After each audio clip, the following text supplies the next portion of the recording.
посрещане на знамето, моля всички да станат.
Уважаеми учители и ученици, скъпи гости! По традиция, всяка година отбелязваме патронния празник на училището със състезание, посветено на патрона на гимназията Тодор Влайков. Тази година денят ще бъде отбелязан със състезателната игра "Познаваме моята България". Днес наши гости са Надя Милова, библиотекар при читалище 20 април, и Даниела Кръстева, председател на НАР Писура. Наградите в днешното състезание са осигурени от фирма Камея Груп, град София. Давам думата на госпожа Милова, директор на гимназията, за поздравление по повод празника.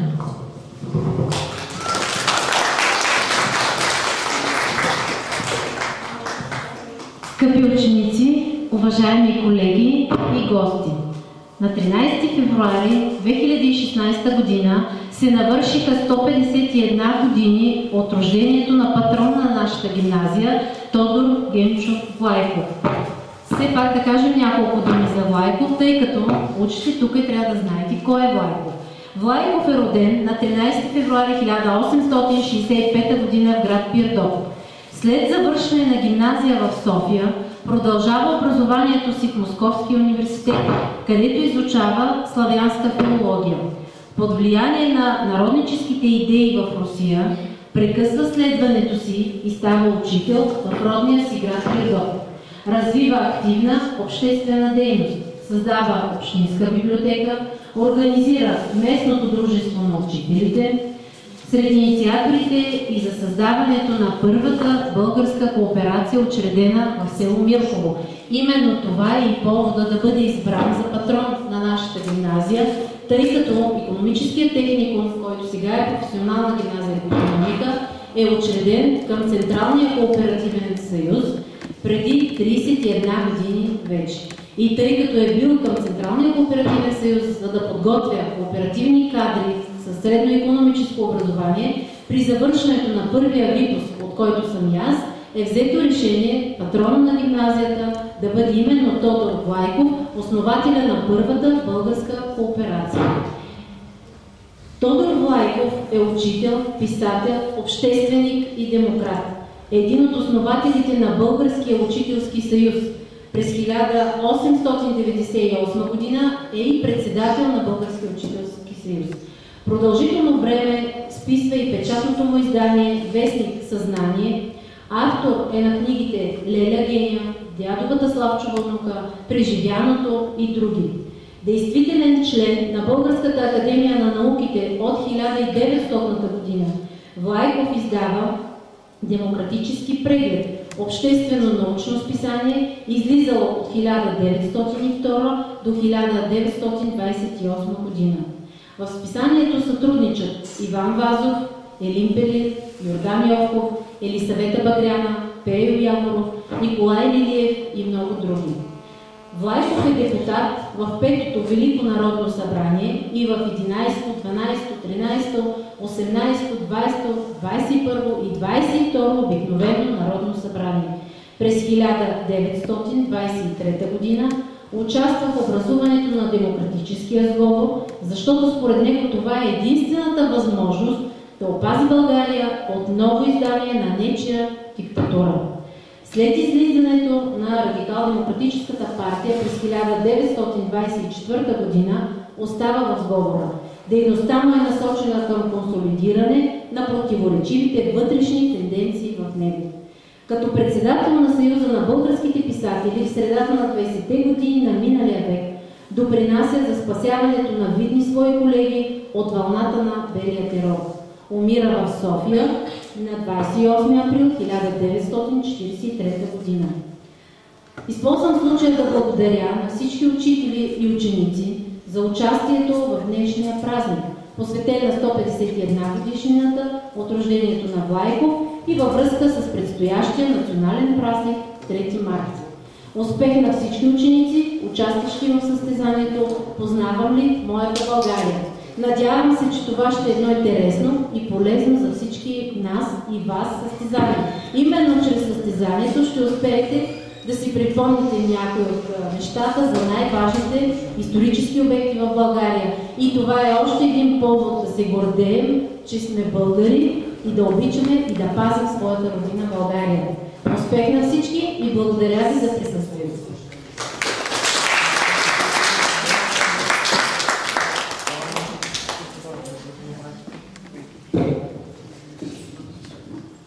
Днес на преварата ще се включат отбори, съставени от класовете в гимназията.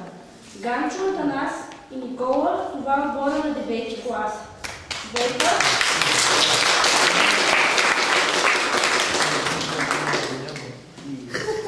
Света, Надя и Антуанета, това е отбора на 10-ти клас.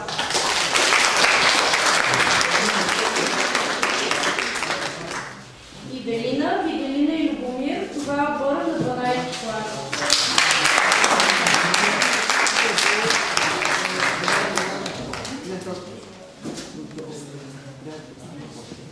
Повече от месец отборите се подготвят за този сблъсък. Пътувайки виртуално, отборите са се запознали с различни исторически и природни забележителности от нашата страна. Опознали са и са обикнали много интересни кътчета от родината ни. И сега, чрез играта "Познавам ли моята България", учениците ще ни направят съпричастни към това, което са научили за богатото ни културно-историческо наследство. Играта "Познавам ли моята България" има състезателен характер. Днес всички участници ще могат да покажат своите творчески способности и наученото за нашата родина. Не е леката задача да оценяват представянето на отборите, ще има жури в състав. Председател на журито е Кристина Калчева, уредник в Градския музей.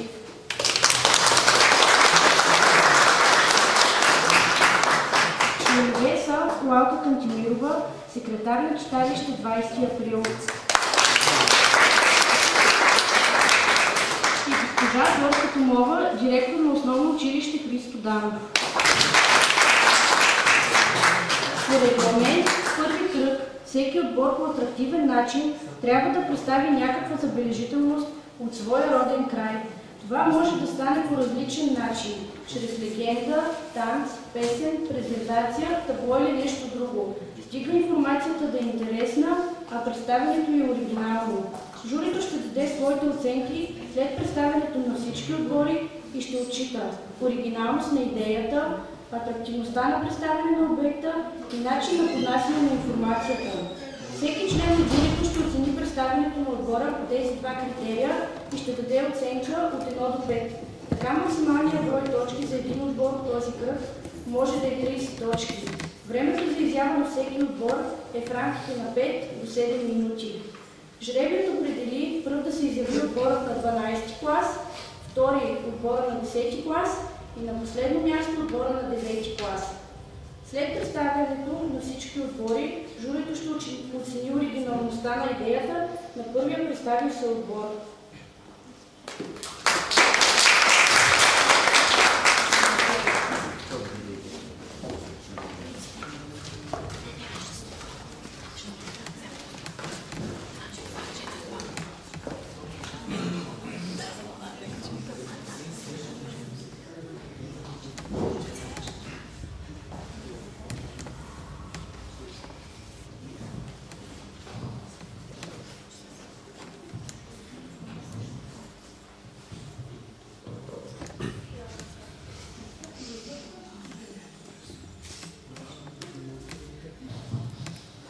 Физическият метод въведение Богородично е построен през 15 век на мястото на Стар Параклис, а самият Софийски метод е основан през 1665 г.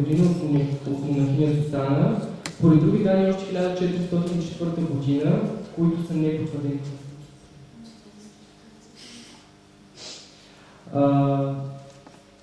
Построени близо до хилендарския метод, който през 1794 г. става жертва на пожар от турския поробител. В този хилендарски метод идва поети хилендарски със своята история среднобългарска и е била преписвана няколко пъти. Известни са два преписа, един от 1828 и от 1845 г. При опожаряването на града през 1778 г. изгаря. Самият логически метод представлява еднопространствена, безкуполна, безабсидна, вкопана в земята постройка. Дори външно няма вид на християнски храм. Двата най-ценни стенописа вътре са на така наречените светии без глави и иконата на царския ред на иконостаса. Двете най-емблематични икони са тази храмовата въведение Богородично от 1823 г. и иконата на свети Николай от 1860 г., която е взела на покривщеница Христопол Пенчев. През 1864 година Висшата монастира е изградена на църквата Свети Свети Петър и Павел. Тя също така е описана в Манко Духото и Чичовци от Иван Влазов. Монахините от Софийския метод очаква развиване в национално-освободителните борби на българския народ. Тук през 1869 и до 1872 година се укривал Василевските нощани книга Христина. През 1877 година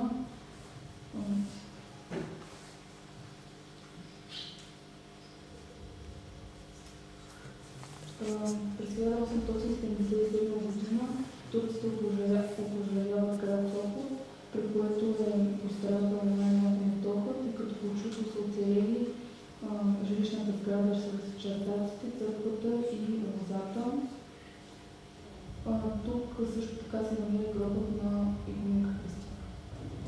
Софийския метод съществува в скриптории за подписване на църковна книжина, както и иконописна школа, действала до 30-те години на 20 век. Тук също може да се види лозата, най-старата лоза, цяла югоизточна Европа, а може би и цяла Европа, която на 360 години продължава да ражда и за днес. Може да се види и стаята, в която Хаджи Лавлама и послушниците Радна Пожина са живели.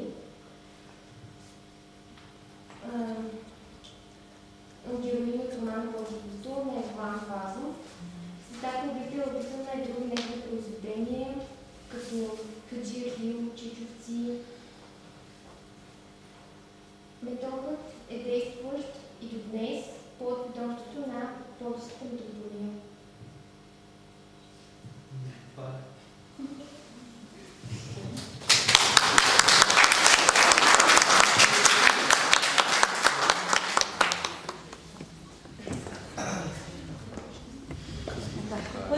Първи сбор приключен.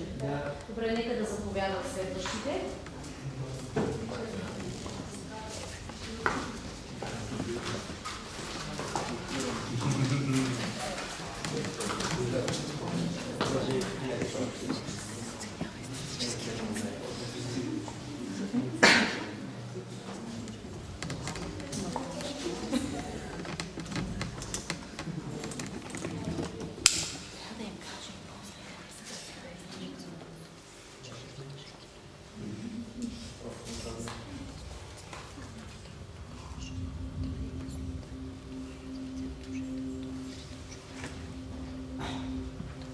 Аниското кале е средновековна българска крепост, разположена на южния склон на Стара планина.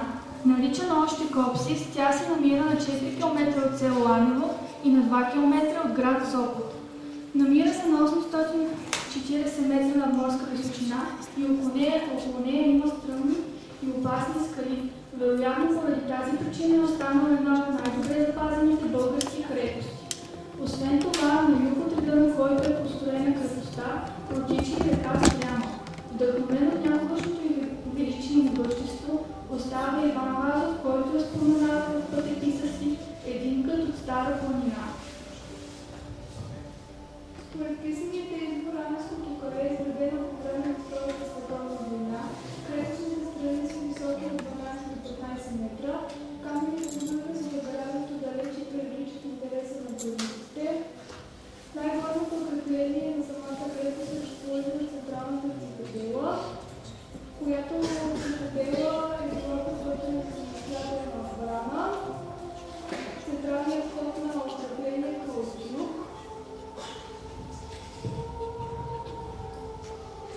Засилени археологически проучвания започват през 1983 година. Учените установяват, че на Калето е имало манастирски комплекс, изграден върху по-стара обител. На него е имало култови жилищни постройки. Смята се също така, че Копсис е била столица на владенията на тримата братя Смилец, Войсил и Радослав, но крепостта е изоставена след 14 век. Днес обаче могат да се видят осколки от артилерийски снаряди. Смята се, че крепостта е била обстрелвана от артилерията на руската армия по време на освободителната война и че османските военни части са го ползвали като укрепление поради доброто му положение и височината. Също така се смята, че може да е била използвана за учебни стрелби. Благодаря за вниманието.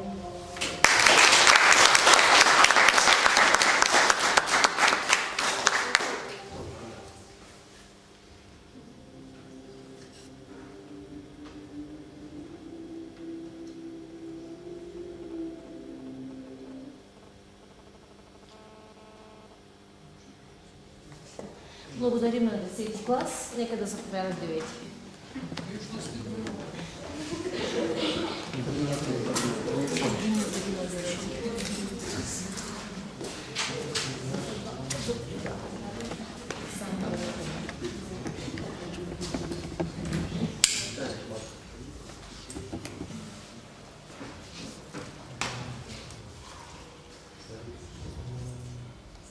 Ганчо да мерли, бе.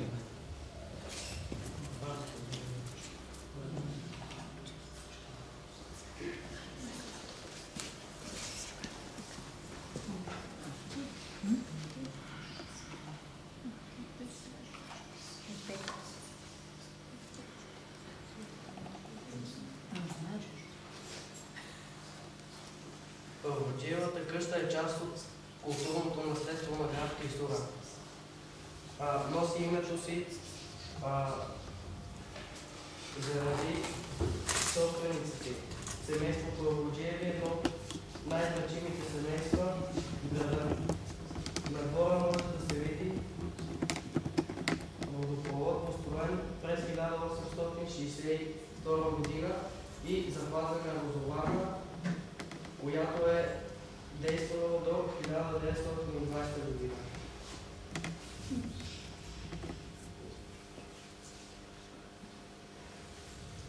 На първия етаж в къщата са наредени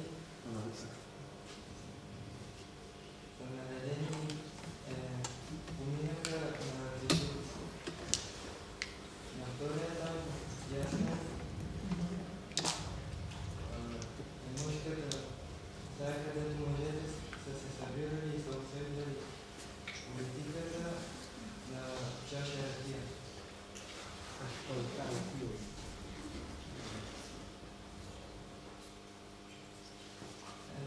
Тук може да се види розоварна. Дворът на къщата.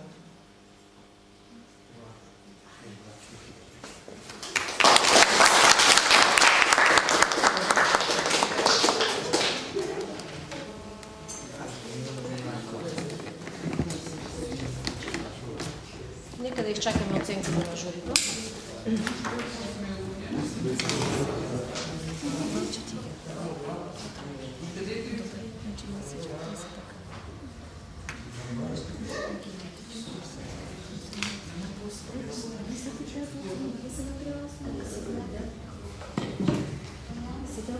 По регламент всеки член на журито трябва да оцени всеки един отбор по двата отделни критерии.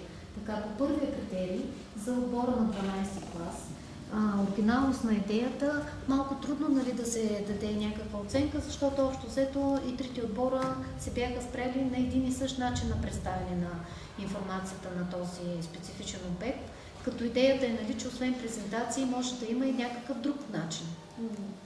Етюд, някакъв театрален и така нататък. Затова общо взето журито реши критерия да бъде начина, по който е направена по-скоро презентацията, дали отговаря на изискванията, а не толкова на атрактивност.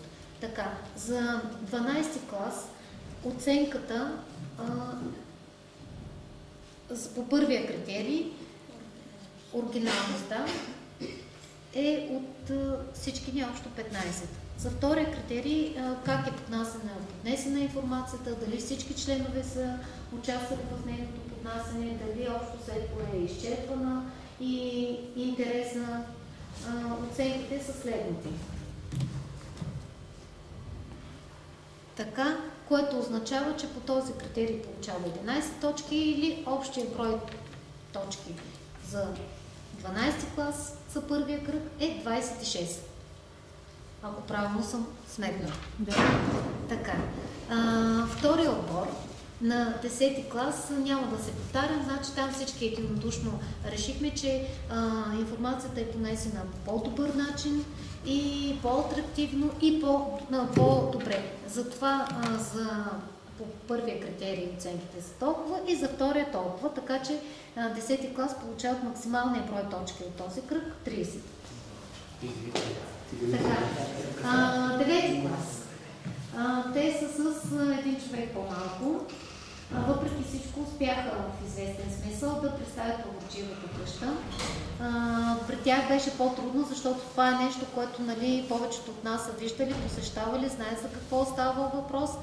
И може би за това сме малко по-критични, защото това е част от клесура и може би малко по-добре трябваше да бъде поднесено като информация. Имаше малко разминаване между това, което казват и това, което показват. Да не говорим, че и леки неточности имаше. Затова общо взето единодушно пак журито реши, че и двата критерия получават от всичките по 3 точки, което означава, че броят на точките от първи кръг за 9-ти клас е 18.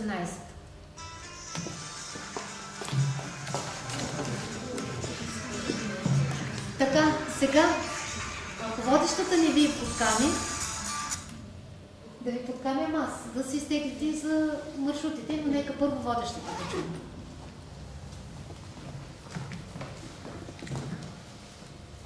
Време за втори кръг на състезанието. В него всеки отбор ще пътува по предварително уточнен маршрут, а какъв ще бъде той, ще определи отново жребият. Регламентът изисква капитанът на отбора да прочете високо и ясно по какъв маршрут ще пътува неговият отбор. След това представител на отбора излиза, разпознава хартиения макет на първата забележителност от маршрута, обявява коя е тя и започва да разказва интересни факти, свързани с нея. След това поставя макета на географската карта, естествено там, където е реалното разположение на съответната забележителност. Така продължава представянето и на останалите два обекта от маршрута. Всичко това трябва да стане в рамките на 10 минути. Журито ще дава своите оценки веднага след представянето на отбора и ще се съобрази с следните критерии. Първо, точност и пълнота на поднесената за обекта информация. Всеки член на журито дава оценка от 1 до 5 точки. Така при изчерпателна и вярно поднесена информация отбора може да получи 15 точки. Другия критерий е разпознаване на макета и правилното му поставяне на картата. При правилно разпознаване на макета отбора получава 2 точки и още 3 точки, ако го постави на точното му място в географската карта.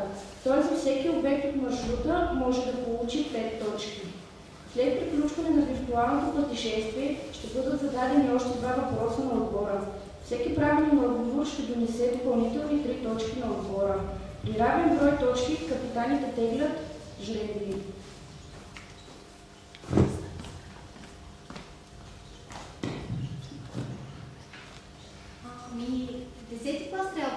да се изтеглят маршрут.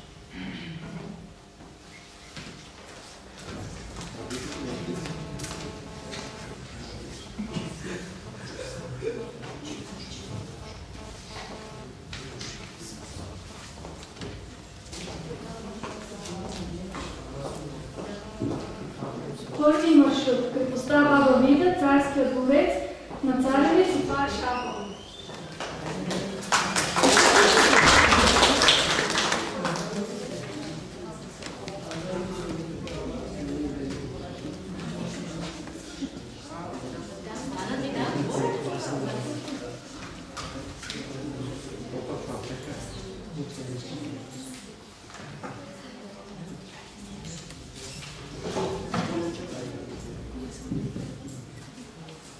Да заповядате 10-ти клас.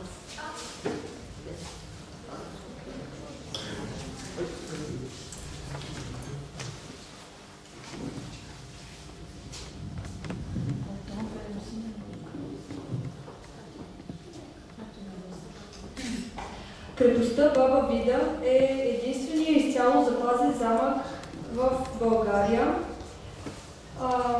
Той се намира в югоизточния край на град Видин, на брега на река Дунав. Играл е роля както на отбранителен замък, така и на владетелски. Основите му са положени 10 век върху античната крепост Болония. Завършен вид придобива едва през 14 век, когато е владетелски замък на цар Иван Страцимир.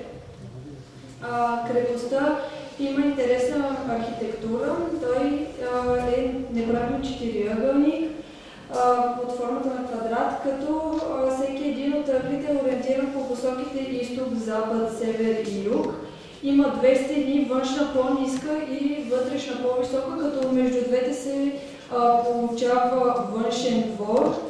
Крепостта е достъпна само от север, като се минава по въжен мост, който в миналото е бил дървен, но сега е каменен, през защитния ров, който е 12 метра широк и 6 метра дълбок, напълнен от водите на река Дунав. Крепостта Баба Вида е свидетелство за отличното крепостно строителство през средновековието. Легендата е, че български болярин имал 3 дъщери, Кула, Вида и Гъмза. Когато той починал и им оставил наследство, Кула и Гъмза се омъжили и съпрузите им с лека ръка пропилели бащиното наследство, но Вида останала сама цял живот. Под нейното ръководство се построил замък, с който тя защитавала своите поданици и живяла там до дълбока старост. След като починал, го кръстили на нейно име Баба Вида или Бабини Видини Кули.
Погледни хубаво, гледай се на макета внимателно.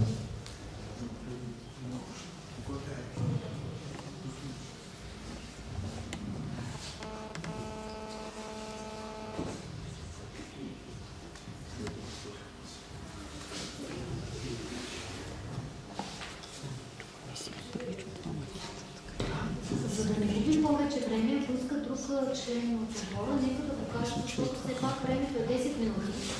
Да покаже макета и вече да няма време да разкаже, да. Така или иначе тези точки за разпознаването на макета ще бъдат отнети. Но поне времето да е тук. А нека да стане станете. Състезанието затова е отборно, за да може отбора да си помага. Не е проблем да стане някой от вас. Това ли е макета според отбора?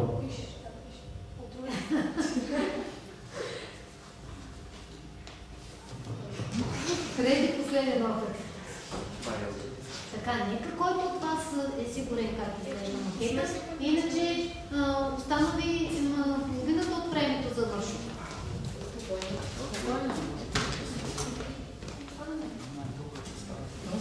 Така, за останалите, които мислят, че е елементарно това, нека да не се заблуждават, защото не винаги реалния изглед. Ако се загледате, даже и надпище да е на реално има.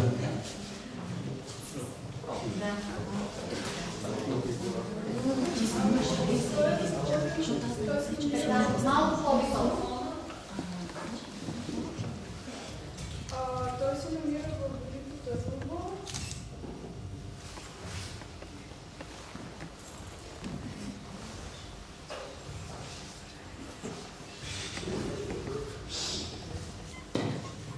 Разказвай това, което се сещаш, не се притеснявай. Това, което знаеш, това е все пак старата столица, нещо известно на всички. Не се притеснявай. Крайна сметка идеята е да си припомним и да научим повече неща за тези забележителни. Ако нищо не знаем,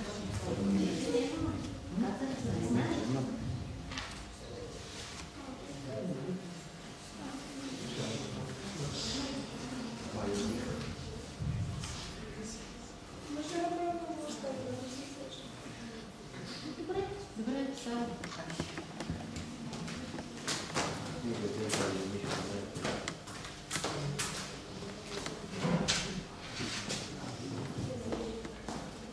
Фар Шабла е най-стария фар по българското черноморско крайбрежие с най-високата кула. Той има най-интересна архитектура и история, само той е бодисан от два цвята, тъмно, червено и бяло.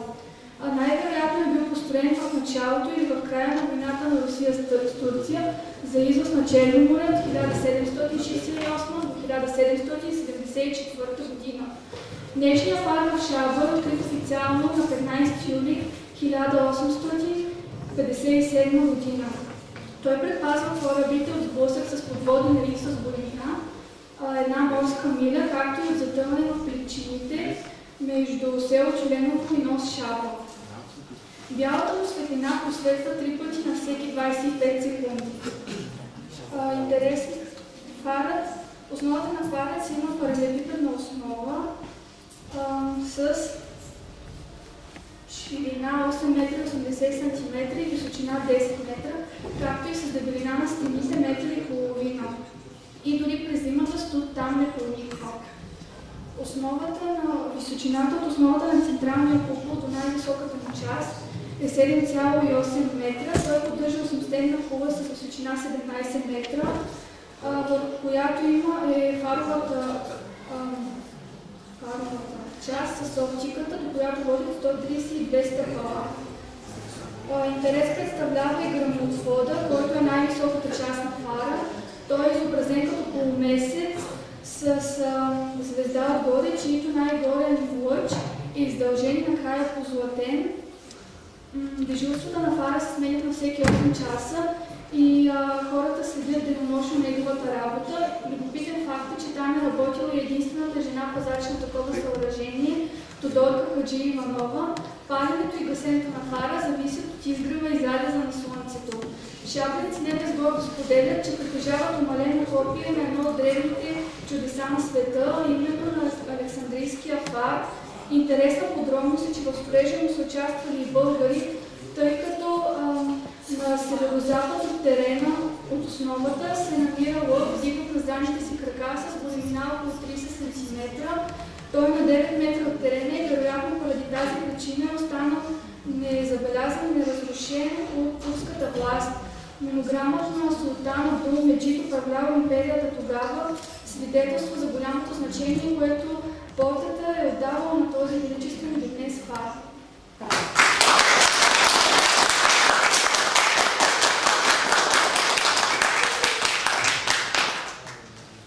Решихме да оценим до тук участието на отбора и след това да бъдат зададени въпросите. По първия критерий, точно се получаваме информацията за първия обект, представен от Свети. Оценката, която дава всеки един от членовете, е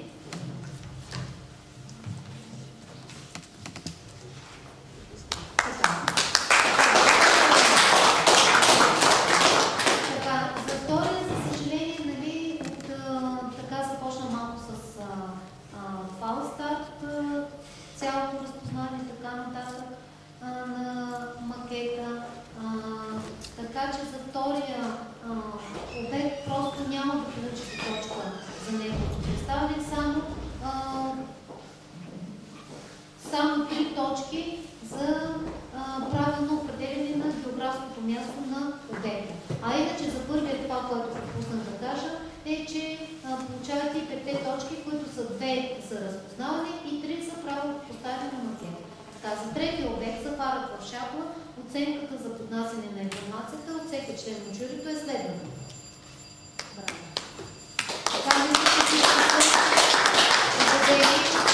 че заслужава тази оценка и получават още 5 точки за разпознаване и поставяне на макет.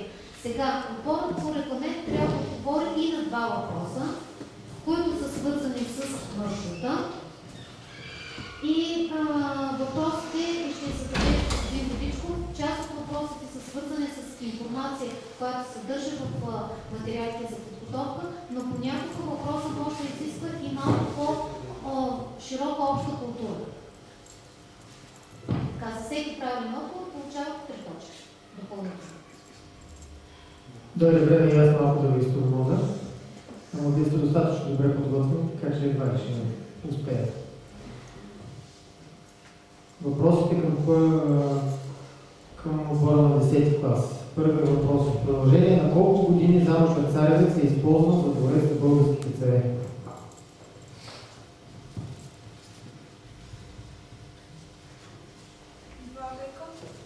Браво! Значи знаете. Само, че се притеснявате малко повече, отколкото трябва. Журито си записва предполагам големите отговори, за да даде правилни свои точки. И втория въпрос е за обекта Баба Вида. С легендата на кои сестри се свързва крепостта Баба Вида? Вида, Кула и Гънза. Точно така. Както забелязвате, има вероятност въпросите да съвпадат с това, което казахте в изложението, но ние няма как да знаем какво вие ще кажете, така че е нормално да се покрива. Въпросът да не се притеснява. Така, значи отборът подава максималният брой точки от задаването на въпросите е 6. Така, ето тук 30 бяха от представянето, 13 от разпознаване и слагане на макетите на местата и 6 от отговор на въпросите, ако можем така да степенуваме нещата, защото наистина, за да бъде по-обективно оценяването, са разбити критериите на толкова подробни части. Така, сега 12 класа втория отбор с брой точки от първи кръг, така че да заповяда техния капитан и да се изтегли от останалите маршрути един. Предимството на последните ще бъде, че ще знаят за кой маршрут ще говорят.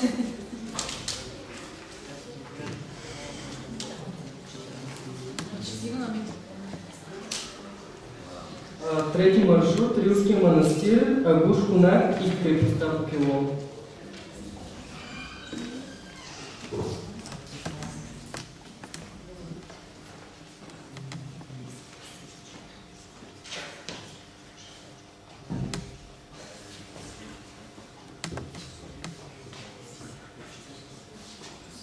Рилския манастир се намира на 1147 метра над морска височина в планината Рила. Построен е през 30-те години на 10 век и по време на своето съществуване той е многократно разрушаван и преустройван по редица причини. Сегашният се облик преживива около средата на миналото столетие. За основател на Римския манастир се смята първия български монах-учелник Свети Йоан Римски. Римския манастир се простира на площ от 8800 квадратни метра. Построен е по проект на Протосеваст Хрелю с внушителни 24 метрови стени на основните си сгради. В Римския манастир се помещават около 300-400 монашески килии. Най-старият обект на територията на комплекса на Римския манастир е Хрелювата кула, построена около 14 век, 1335 година. Мисля от Севастократор Хрелю. Тя е най-старият обект на територията на комплекса. Всички останали сгради са построени през 14 век. Всъщност са построени 19 век.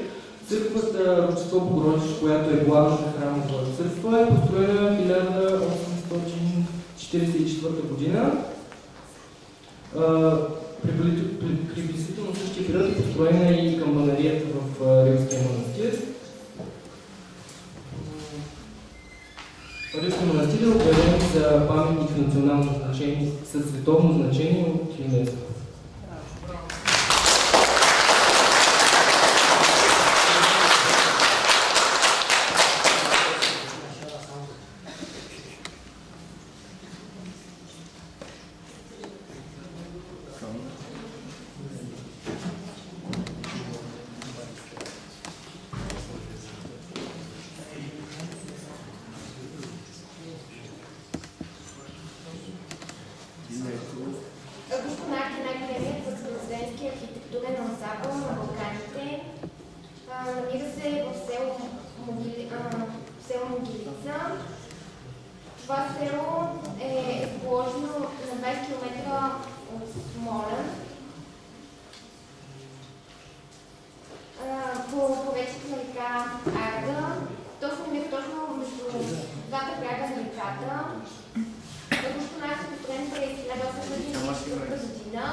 Строежът на замъка е обмислен като солидно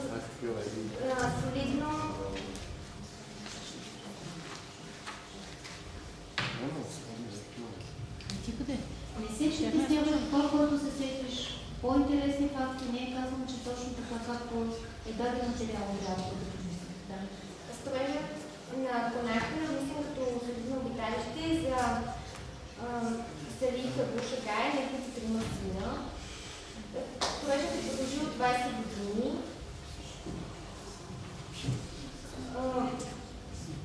Той е толкова голям, че днес за него се говори множествено число бъдещите понации.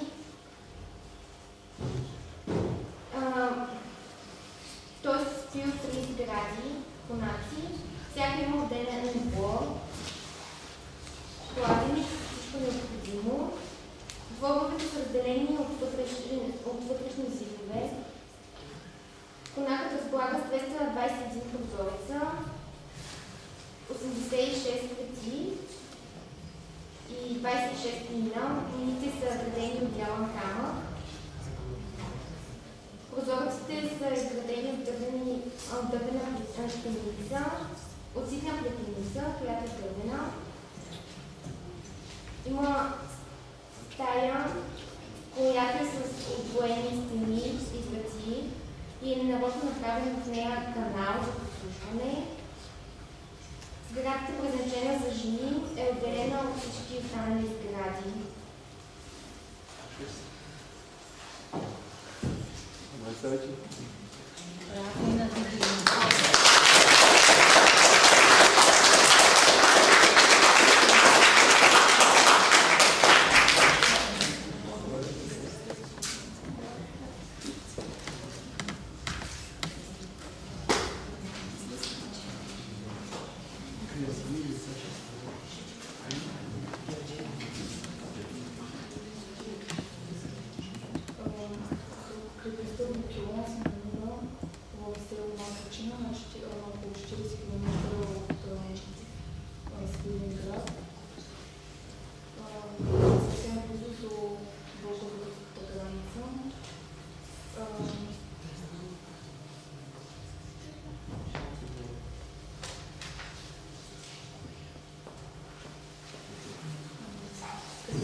са разложени в страни.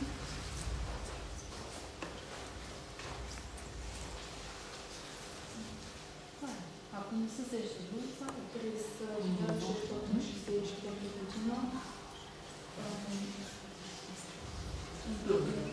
император Владимир Михайловски е въвел опасността и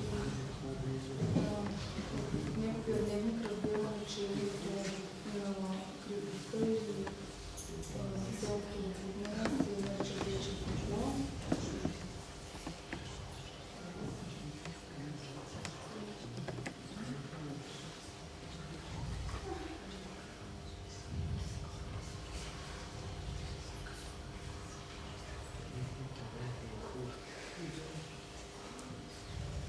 Крепостта е издигната на 18 метра над земята.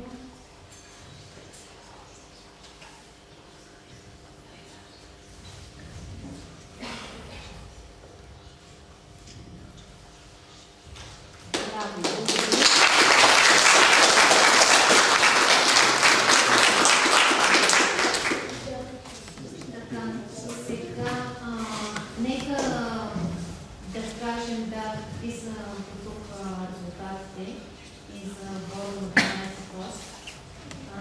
Като първо ще видим оценки за това как беше поднесена информацията за първия обект за Лилския манастир. Мисля, че всички са съгласни, че го им представи добре и изчерпателно. Така. За втори обаче обект за гушевите конаци, аз лично ще поощря Виделина, защото явно не е толкова знанията, липсата на знания, колкото притесненията и попречиха да поднесе всичко това, което знае за този интересен обект. Моята оценка е такава, но останалите членове виждате. И за Ивелина, нали, за крепостта Букелон, моят аргумент е същия, че просто притеснението си оказва влияние, ценността ми е позитивна. Иначе, останалите два критерия, разпознаване на обектите и правилното им поставяне с всеки един от трети обект от маршрута, отбора получава по 5 точки, т.е. 15, ще ми трябва време да сметна точките за първия критерий.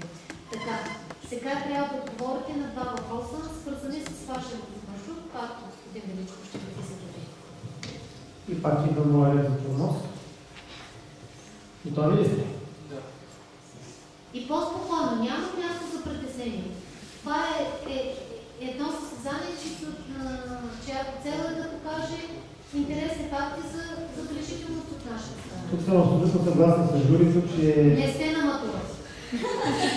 Опита на всички над 35 състезателни игри, които се провеждат в момента, ми позволява да разпозная дали сте подготвени или не, и затова ви казвам категорично, че вие сте подготвени, но просто се притеснявате. Странно защо? Всъщност не е странно защо. Не може да се притеснявате, защото все пак е на състезателна игра, представяте се, но това е един опит, който ще ви бъде много полза и ще ви научи много. Опитайте се, наистина да не се притеснявате. Няма основание, защото сте подготвени. И сега въпросът. Музея в Рилския манастир притежава уникално произведение на изкуството, създадено изцяло от дърво, наречено на своя създател, което ангелите. По-силно? Кръстът на Рафаил. Кръстът на Рафаил, правилно.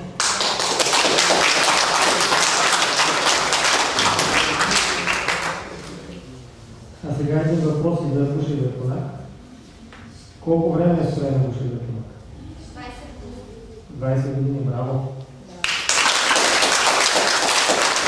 Сега ще спомня малко като допълнение, приема отговора за верностното допълнение от какви майстори е строен? Им преди каква националност са били майстори?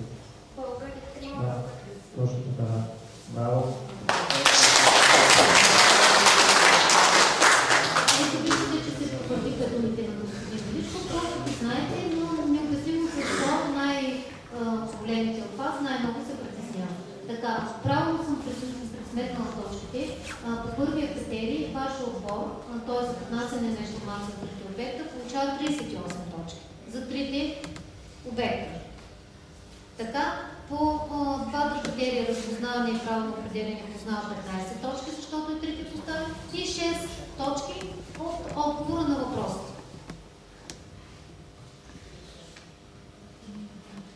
Така, и сега, ако искат 9 клас, все пак да дойдат да вземат останалия маршрут, Галчо да изчете кои са обектите, които влизат в него, и без да се притеснявате, че са с един член по-малко, да кажат не това е. Това, което знаят за отделните обекти. Като не означава, че щом никога няма, те не могат да говорят онова, което знаят за забележителността. Втори маршрут, средновековен град Перник, часовниковата кула в Трявна и Златната църква в Преслав.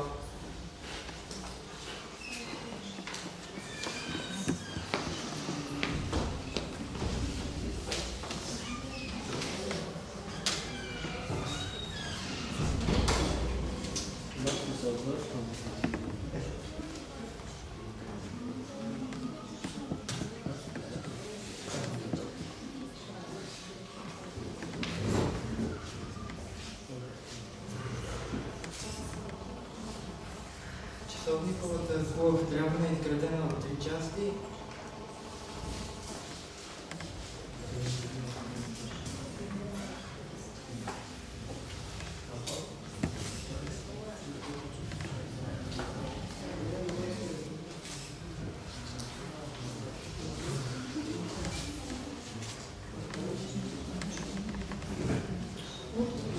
Какъв материал, какво представлява. Това да се усещаш някакво нещо, което е свързано с начина за събиране на средства за построяване на тази кула. Разкажи какво. Разгледай го материал. Тя е от местни жители на града от камък. Обшита е от дърво.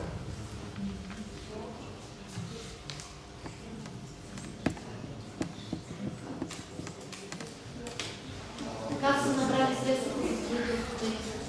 Така няма да се съдят останалите отбори. Те първо са най-малки от класната възраст, освен това са с един член по-малко. С това журито си позволява така малко да ги стимулира.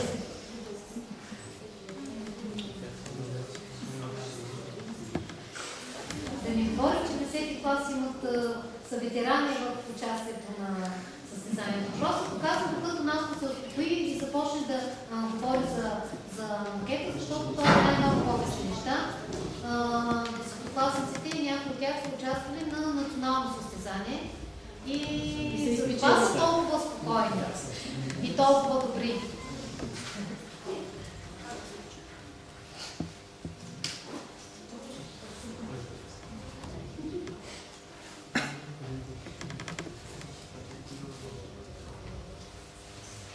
Сещаш нещо, казвай. Ако не се сещаш, това е часовник кула. Какво има на нея?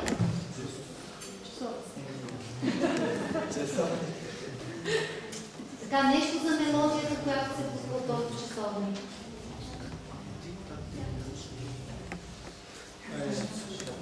Ако не се сещаш, постави материал. Спокойно намери къде се намира града. Ако ти пречи някой от макетите го помести, защото е толкова голям на Царския дворец. Царския дворец. Царския дворец. Ти пречи малко. Господин Марков няма да се съди. Отмести Царския дворец. За да излезе града, който е свързан с тази града. То Царски дворец пред тебе го измести, да видиш къде се намира града. Така, и сега прочети.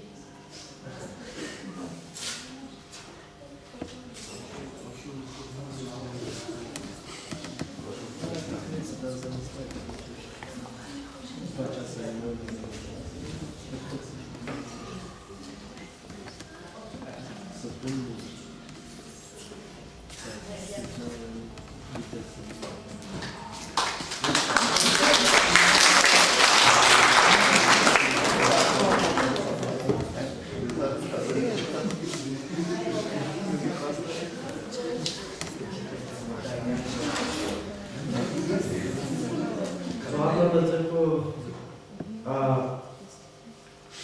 Велики Преслава, построена по поръчка на цар Симеон. Има кръгла ротонда и амфон. Отвътре има кладенец.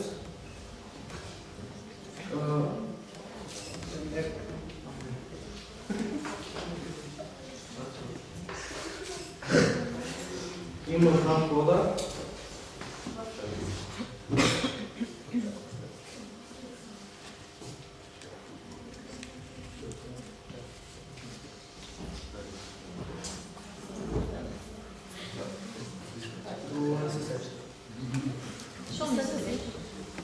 С кой владетел се свързва тази църква?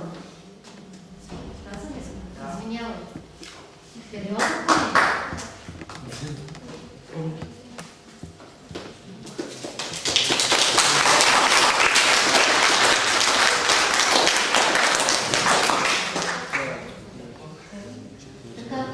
ще видим това някой от вас, нали, макар да не се подготвил за крепостта Перник.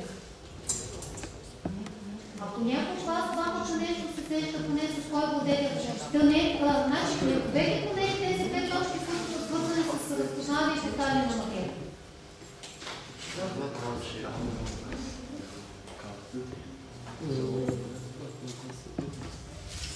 Така, Перник. Перник. София гледаме.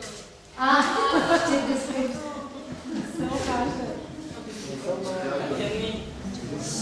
Защото ще нещо обратно, па не сте така назад. Какво на...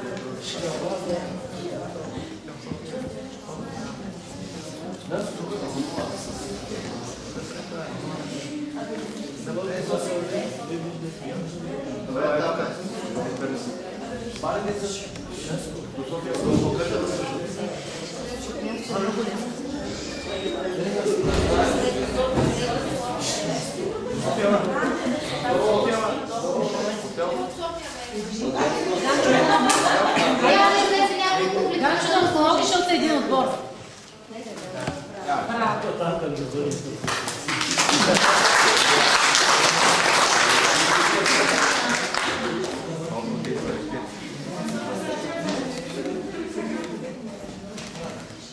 Така, само секунда журито да обсъди нещо и все пак трябва да ги активираме наистина за коража, защото не губят надежда.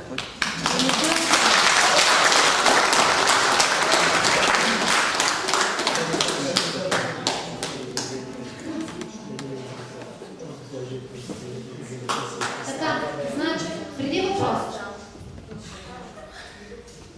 Така по-скоро, нали, за стимулиране, отговора на нас, когато оценявам с 3, останалите членове си дават тяхната оценка.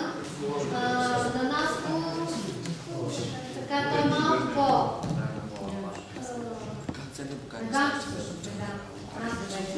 За втория въпрос, така оценката е тази и при положение, че никой от тях не говори за трети ефект, това означава, че общия брой точки за първия критерий по представяне на информация за ефектите е 11. Така, във връзка с разпознаването на макета и тяхното представяне, за първия макет получава 4 точки, за втория 5 и за третия 3. Защото тук с съвместни усилия беше намерен брат терен, който все още не се е превесил. Така, слушайте сега въпросите. Айде сега малко по-смело, не е толкова страшно. Ето и въпросите от мен. Да започнем с Перник, толкова страшен Перник. На кой български владетел принадлежат монетите и печатите?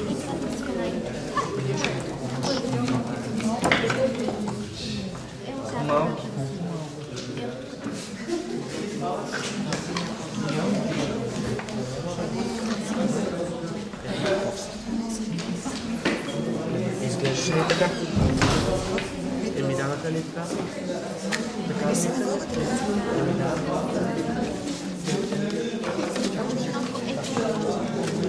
една част.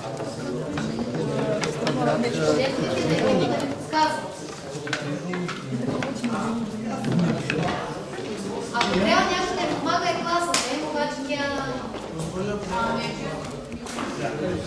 Много ме забрала.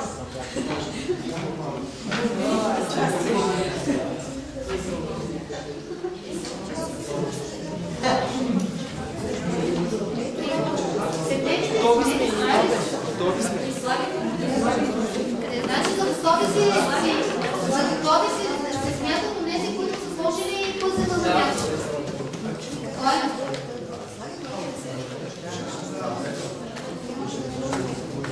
Синекопата си има преди това някакво име.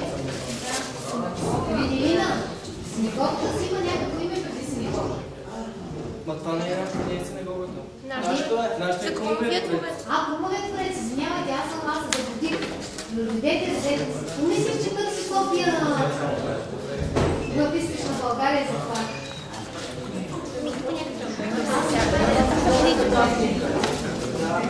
Ефиопийска. Тук е. Да, обаче то не е точно. В смисъл, то е километри.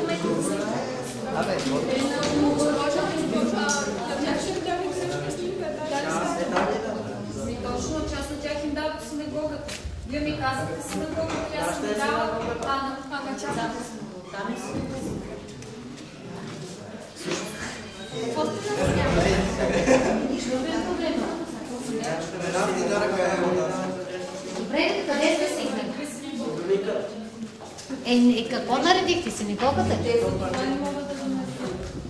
Някакво объркане е станало. Колкото разбрах, имали снимка на това. Ама какво са си изтегли? Не знам. Синагогата си изтегли?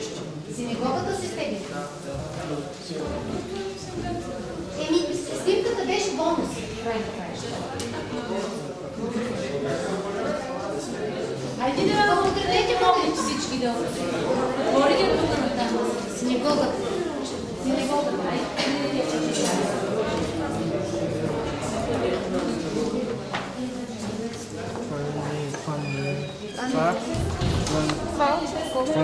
Това е долната част на синагогата. То е това.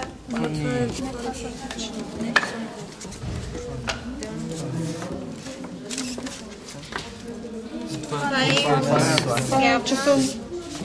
Това е от... Това не е тук. Това? А това? Тук има някакви небеса нагоре. Я това е някакви тук може да... Опа, нещо.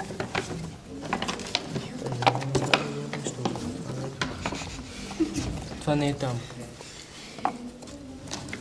Това не е. Това? Вижте, това не е. И тук Трябва някакво небе да е. И то квадратно. Триъгълно. И това?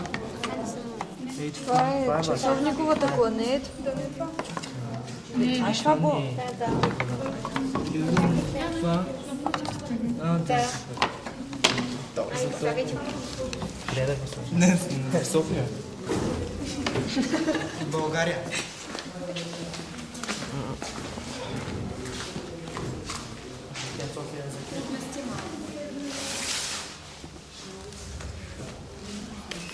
Дай да го върнем тук на предник. Каквото го подмъкна. Така.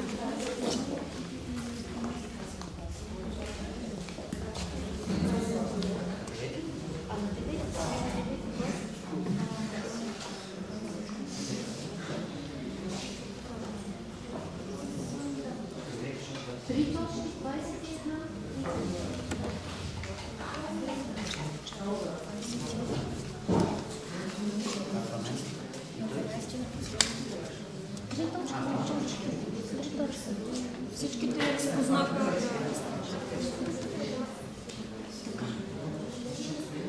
Докато сметнем точките от крайното класиране, макар че вече някои може би са ги пресметнали. Госпожа Милова ще ви направи няколко съобщения.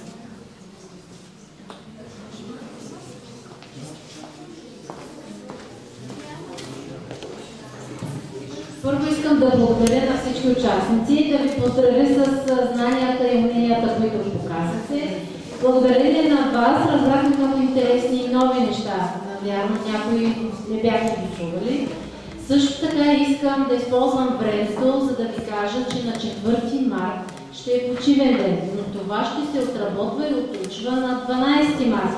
Т.е. от 1 до събота неделя, значи до 6, не от 1 до 6, а от 3 до 6 са почивни дни. 4, който е петък, ще се отучва на 12. Т.е. в събота на 12 ще учим с програмата за петък, което е за 4. Другото съобщение, което исках да ви направя е да използвам случая да ви поканя на 1 март. Основното училище в Клисура Христо Данов, тя е госпожа Томова, ще каже, организират мартински базар от 16 часа в фоайето на втория етаж в училище, да заповядате на базара. А на 3 март, националния празник на България, всички, които са от Клисура, предполагам, че е морално задължение на всички нас да почетем паметта на загиналите герои и в 11 часа да сме на площада на града. Така че заедно да отпразнуваме празниците, които идват 1 март и съответно 3 март. Още веднъж благодаря на всички участници, благодаря на учителите, които са организатори на тържеството и благодаря също така на господин Величко и фирма Камея Дистен за чудесната организация, за прекрасните награди, които са подготвили и за интересните макети, които са направили. Благодаря още веднъж.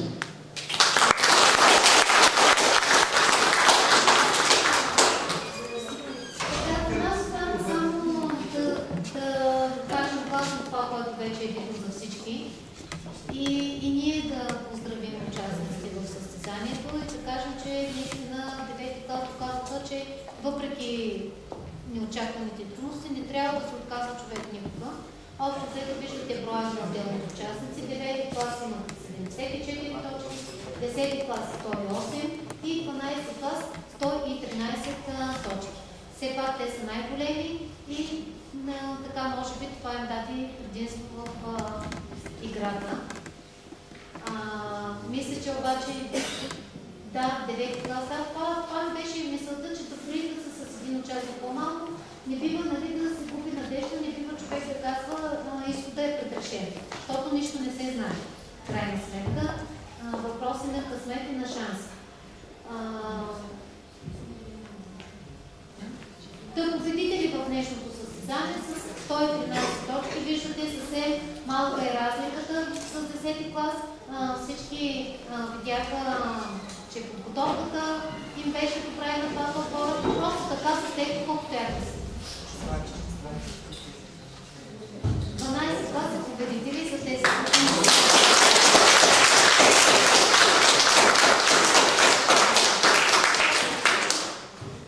Господин Маришков ще връча наградите.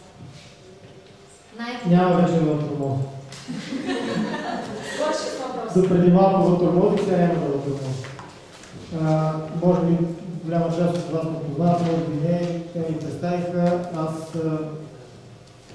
пак да кажа да един състезателите на състезателна организация и затова искам да ви кажа действително от всички тези над 35 състезания, които сме провели до момента, имам опита и мога да кажа, че вие наистина се бяхте подготвили добре, за което ви благодаря и ви поздравявам.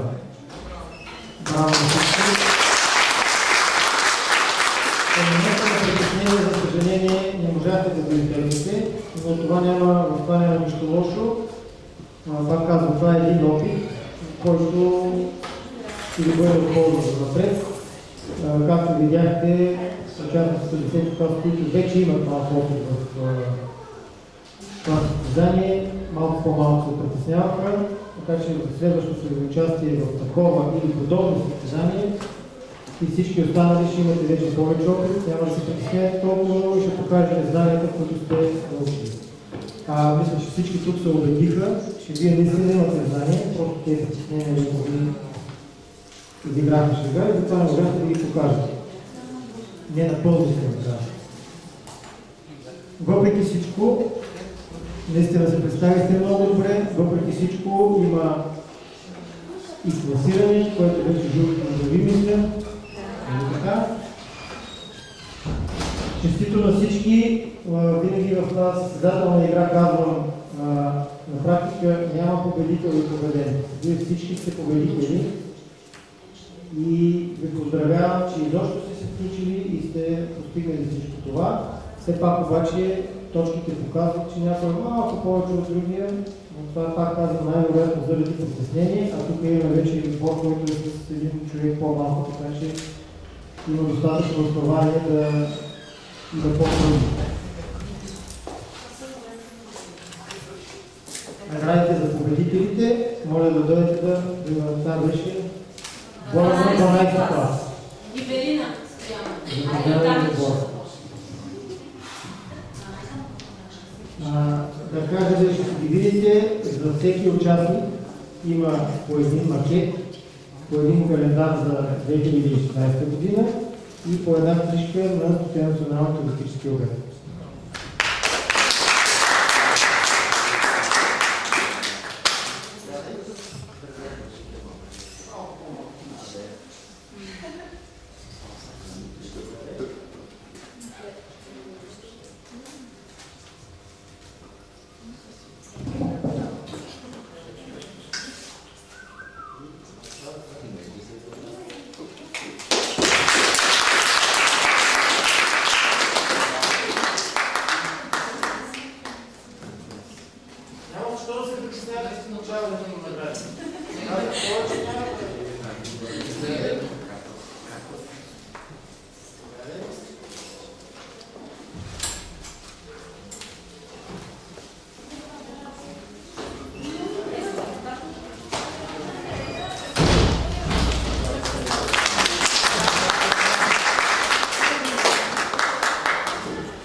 Отбора на 10 клас е класиран на второ място.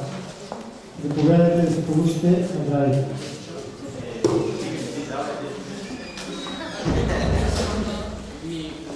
Тези, които сте получили награди, просто да се получите.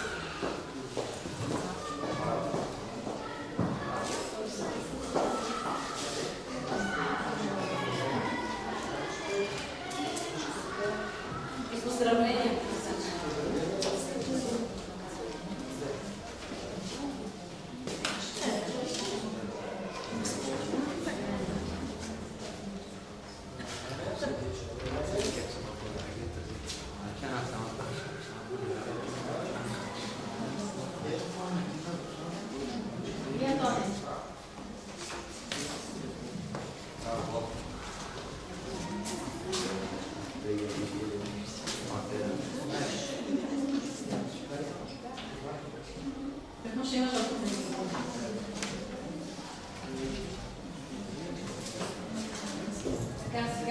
И накрая отбора на 9 клас.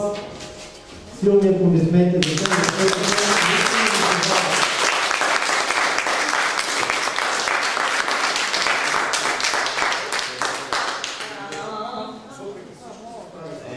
Ние двама сте като са трима. И тук е място да оцените ролята на екипната работа. И следващия е за нас.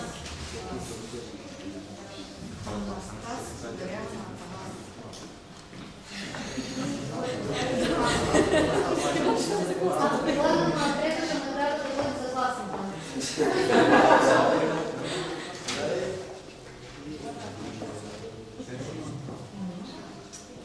Благодаря на всички. Наистина беше удоволствие отново да сме тук и мисля, че се получи една добро състезание с всичките му изненади, емоции, неочаквани обрати, защото на състезание като на състезание. Поздравление за участниците и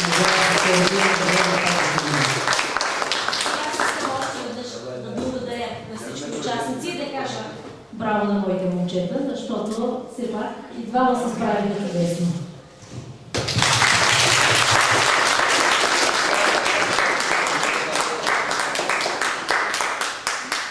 Сега предлагам всички участници и на още снимка. Снимките са важни. Трябва да има доказателствен материал. Заедно с журито, госпожа Иванова и с Климан.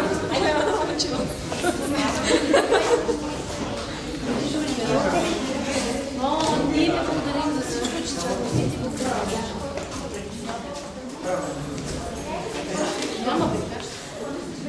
Иди, лати ли си направим една обща снимка? Меги ще ни направи. Домова къде отиде? Домова! За 3 марта. Айде, Бързо участници, айде. Журито да ни е за участници. Или бързо само участници се вземе, айде. Айде, не са само участници. И малко са усмихнете. Свърши мъчението на хора. Айде сега с госпожа Иванова, с журито и всички заедно. Чакай, да се бързи. Айде, тогава само учители и после жури. Вършите после.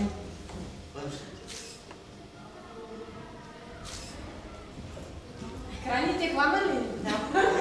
Ай, изчакайте, че мога да бъдете да правите с журито. Нали има време, колеги? Пътитърът пътуваш ти са да се подпишете тук. Я през това време ела се подпишете за получените награди. Внимавайте с макети. Значи срещу името, това да ти плана. Не се баба ви. Всеки да знаме. И ви благодаря. Ела, Ганчо. Хайде да снимаме. Хайде индивидуално снимки. Всяко нещо, което живее човек е много. Така че ставате sve по-добри хора. Ти си лъжето, как са лъжето. Ето, надо. Елате, се опреми да се научи.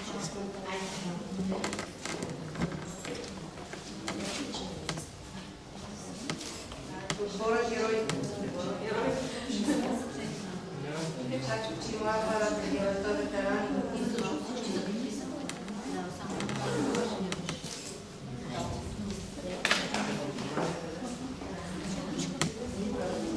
Томова, айде елате да направим една обща снимка. Ако не се ще да участвам.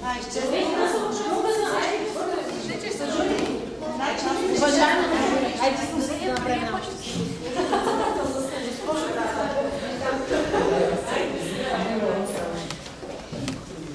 Журите на участници. Айде! Не ще откажете, че не си. Не си да ги само. Така няма да ви хвана, че някой може да слегне отпред. Няма как да ви хвана. Айде на си. Ще да сега към нас при това. Готови ли? Взели? Аз пържола. Като няма